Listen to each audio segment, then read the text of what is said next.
Hello students. तो आज हम लोग मनु भाकर के बारे में बात करेंगे। सब बच्चे सोच रहे होंगे ना कि ये मनु भाकर है कौन और क्यों इतनी चर्चा है और क्यों मैं इस पर एक वीडियो बनाने जा रहा हूँ। तो मनु भाकर को देख करके क्या लगता है, ये तस्वीर जो देख रहे हैं आप, ये मनु भाकर की है। अच्छा, मनु भाकर के बारे में बताने से पहले थोड़ी सी खेल कूद की बात कर लें। क्यों खेल कूद की बात इसलिए करना है क्योंकि मनु भाकर एक युवा महिला खिलाड़ी हैं और वो कौन सा खेल खेलती हैं, वो निशानेबाजी करती हैं, वो राइफल चलाती हैं, वो पिस्टल चलाती हैं, है ना, शूटिंग की प्रैक्टिस करती हैं। और अभी अभी मनु भाकर की इतनी ज़्यादा चर्चा क्यों हो रही है, क्योंकि अभी अभी 26 जुलाई से जो पेरिस ओलंपिक गेम्स शुरू हुआ है उसमें 10 मीटर की एयर पिस्टल विमेंस इवेंट में भारतीय निशानेबाज मनु भाकर ने भारत के लिए पेरिस ओलंपिक का पहला ब्रॉन्ज मेडल, पहला कांस्य पदक जीता है।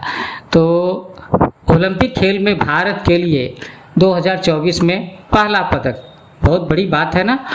इससे बाकी सारे खिलाड़ियों का भी मनोबल बढ़ेगा, उन्हें भी प्रेरणा मिलेगी।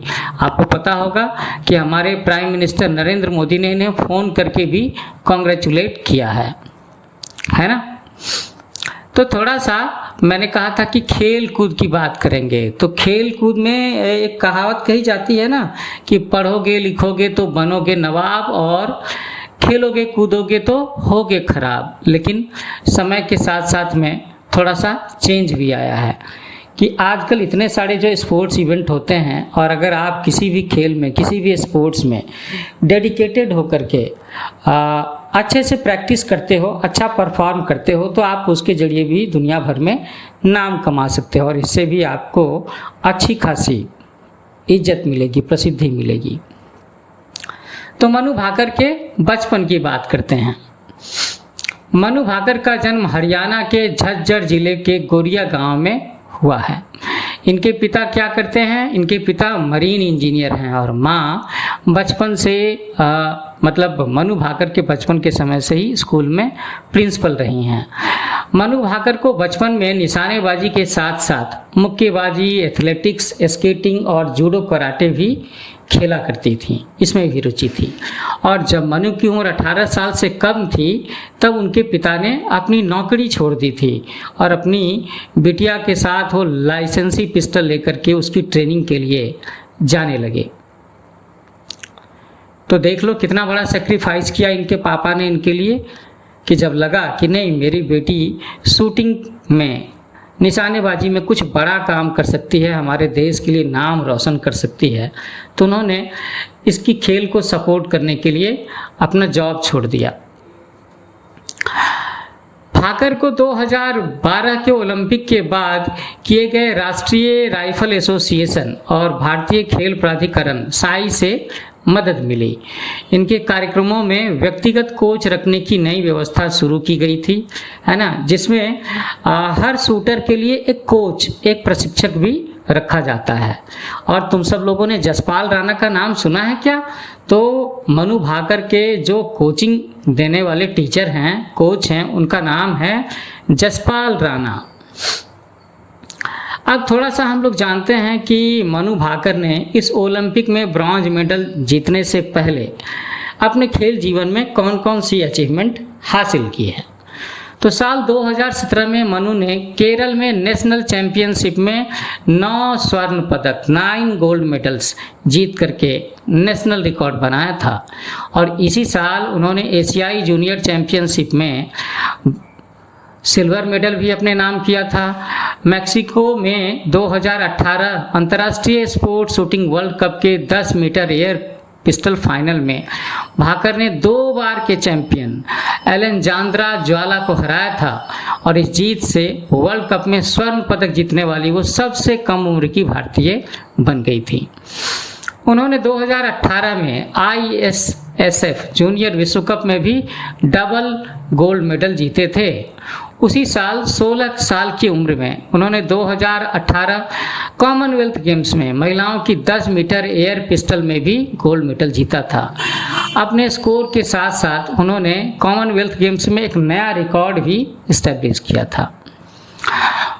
मनु मई 2019 में म्यूनिक कहाँ है? म्यूनिक जर्मनी में है। ISSF वर्ल्ड कप में चौथे स्थान पर रही थी और इसी बेसिस पर 2021 के टोक्यो ओलंपिक के लिए भी उन्होंने 10 मीटर के एयर पिस्टल स्पोर्ट्स इवेंट के लिए क्वालिफाई किया था। लेकिन एक दुर्भाग्य की बात है कि 2021 के टोक्यो ओलंपिक में इनका पिस्टल खराब हो गया। तो हर स्पोर्ट्समैन को ना उनका जो खेलने का इंस्ट्रूमेंट होता है उसके साथ अंडरस्टैंडिंग बनी होती है, उनके साथ एक हैबिट बनी हुई होती है, एक बड़ा अच्छा सा सिंक्रोनाइजेशन बना हुआ होता है। अगर वो मिस हो जाए ना तो दिक्कत होती है। जैसे कि क्रिकेट में आप जिस बैट से रोज़ खेलते हो, आज आपको एक बदली हुई बैट से खेलना हो, है ना। जिस बॉल से कभी भी आपने बॉलिंग की प्रैक्टिस ना की हो उससे बॉलिंग करनी हो, जो कार आपने कभी चलाई नहीं हो, जो मोटरसाइकिल आपने पहली बार चलाई हो, उससे अगर किसी कंपटीशन में पार्टिसिपेट करना है तो आप अपने जीतने के बारे में, अपने परफॉर्मेंस के बारे में श्योर नहीं हो सकते। तो ऐसा ही कुछ हुआ था 2021 के टोक्यो ओलंपिक में मनु भाकर के साथ में कि एन वक्त पर इनका जो अपना पिस्टल था वो ख़राब हो गया था और इन्हें नए पिस्टल के साथ में पार्टिसिपेट करना पड़ा जिसमें वो उतना अच्छा परफॉर्म नहीं कर पाई थी। और इसके बाद वो काफ़ी दिनों तक डिप्रेशन में चली गई थी, उनका मन बड़ा उदास हो गया था। एक बार तो उन्होंने खेल से हटने का भी मन बना लिया था।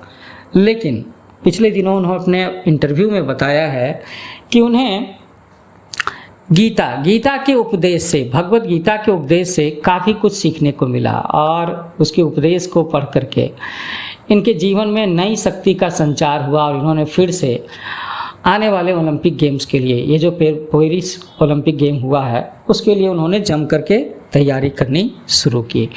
और उनकी तैयारी का रिजल्ट आप सब देख ही रहे हो कि हर जगह टीवी में, अखबार में, इंटरनेट पर, यूट्यूब पर, अखबारों में, फेसबुक पर, सोशल मीडिया पर, सब जगह मनु भाकर की तस्वीरें दिख रही हैं। गोल्ड मेडल के साथ नहीं लेकिन ब्रॉन्ज मेडल के साथ में।